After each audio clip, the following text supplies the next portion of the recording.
రాధ అలాగే వాళ్ళ అంకుల్ కలిసి విరాజ్కి పెళ్లి చూపులు అరేంజ్ చేస్తారు. ఇక పెళ్లి కూతురుని చూడడానికి విరాజ్ వాళ్ళు వెళ్తారు. ఇక అక్కడ ఉన్న పెళ్లి కూతురుని చూసి విరాజ్ అయితే చాలా విసుక్కుంటూ ఉంటాడు.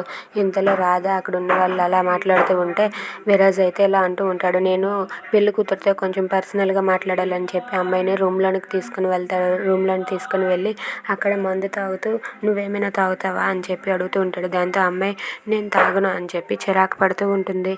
కనీసం సిగరెట్ అయినా కాల్చుతావా అని చెప్పి సిగరెట్ బయటకు తీస్తాడు. దాంతో ఆ అమ్మాయి చిరాకు పడుతూ నాకు ఇవేవి అలవాటు లేవండి అని చెప్పి అనేస్తుంది. ఇక విరాజ్ ప్రవర్తన చూసి ఆ అమ్మాయి అయితే విరుచుకు పడుతూ ఉంటుంది.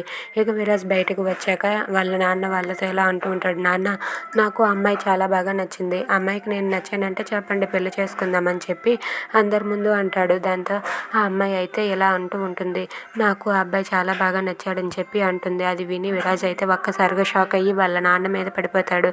ఏంటి నేను ఎన్ని ప్రయత్నాలు చేసినా ఈ అమ్మాయి నేను నచ్చాను అని చెప్తుంది ఏంటి అని చెప్పి అనుకుంటూ ఉంటాడు. అది విని రాధా వల్ల అంకుల్ అయితే చాలా హ్యాపీగా ఫీల్ అవుతూ ఉంటారు.